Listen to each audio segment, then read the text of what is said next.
You know, deep in the mountains of Colorado, there's a conflict brewing. And it's not just about an animal. It's about a way of life, it's about the future of a landscape, and it's about two totally different visions for the American West. So let's get into it. This is the story of the wolf's contested return. For the folks who raise cattle in these mountains, the return of the gray wolf isn't something to celebrate. Not at all. It feels like a direct threat. They see an apex predator that does more than just kill livestock. It creates this constant, low-level stress that can completely unravel a family business that's been built over generations. But on the other side, that exact same animal, that same howl, it means something completely different. To them, it's the sound of the wild being restored. It's a critical piece of the ecological puzzle finally being put back where it belongs. For them, the wolf is essential, a keystone for the health of the entire ecosystem. And that, right there, is the real heart of the matter. The fight over wolves isn't really people versus wolves. It's a fight between people, about wolves. And it shines a huge spotlight on this deep, deep divide over land, over livelihood, and what it even means for a place to be truly wild. So, how did we even get to this point? Why was a reintroduction even on the table? Well, to get that, we have to rewind the clock, back to a time when the goal wasn't coexistence, it was total eradication.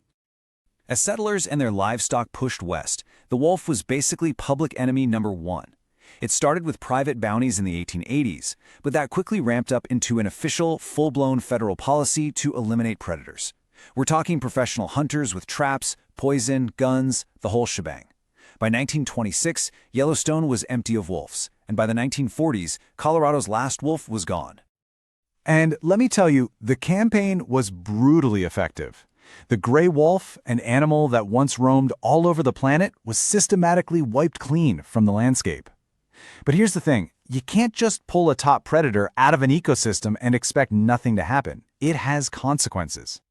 So you fast forward a few decades, and our whole understanding of ecology had changed.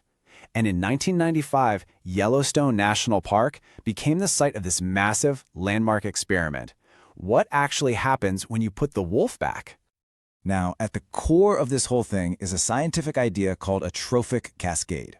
It sounds complicated, but it's pretty simple. The idea is that a top predator, like a wolf, doesn't just affect its prey. Its presence, or its absence, sends these ripples, these cascading effects all the way down the food chain, literally reshaping the entire system. And in Yellowstone, we saw this happen almost immediately. With their main competitor back in town, coyote populations were cut in half. And that, in turn, let the animals that coyotes prey on, like foxes and pronghorn antelope, start to bounce back. See the ripple effect? But the effects went way, way further than that. The wolves changed how the elk behaved, pushing them out of river valleys. Because the elk weren't there to eat everything, the willows they'd been munching on started to grow back. And guess who loves willows? Beavers. They had more food and building material, and the result was incredible. The number of beaver colonies shot up from just 1 to 9. And those beavers created new wetlands, which helped out fish, birds, and just countless other species.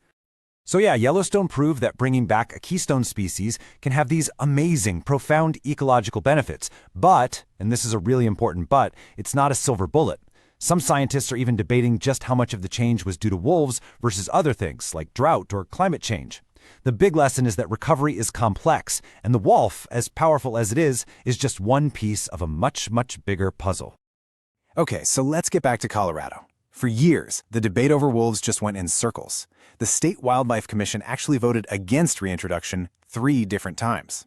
So, wolf advocates decided to try something totally different, something unprecedented. This was a genuinely historic moment.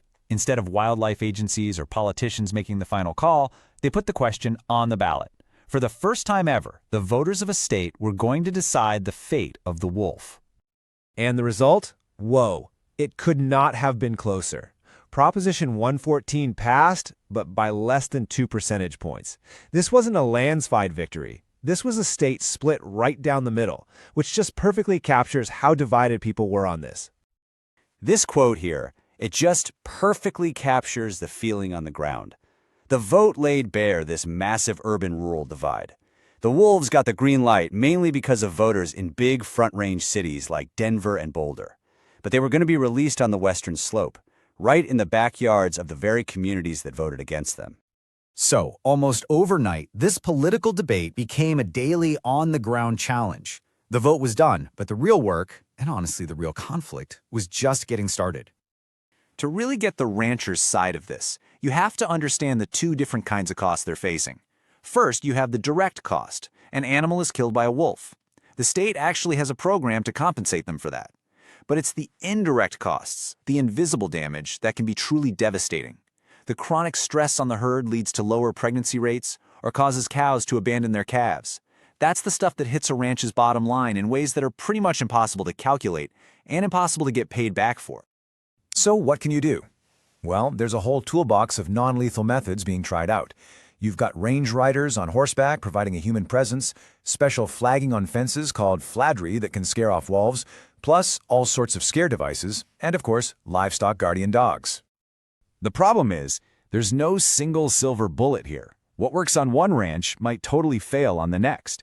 And when you think about the massive, rugged landscapes these cattle are grazing on, trying to use these tools effectively across thousands and thousands of acres is just an enormous challenge. And the toll isn't just financial. It's deeply, deeply emotional. This quote from a rancher's wife, it just speaks volumes about the exhaustion and the heartbreak of living under this constant threat. It's changing the entire nature of a job that is already unbelievably demanding. And then, in December of 2023, the plan became a reality. 10 gray wolves were captured in Oregon, driven to Colorado, and released. After 80 years of silence, the howl of the wolf was officially back in the state.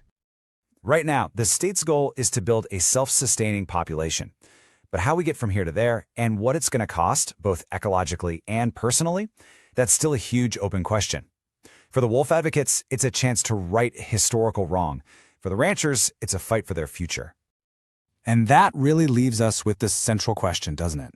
This whole thing is a test. It's not just a test for the wolves or the ecosystem, it's a test for us. Colorado is on the front lines of one of the biggest conservation challenges in the modern West. And believe me, the whole world is watching to see if it's even possible.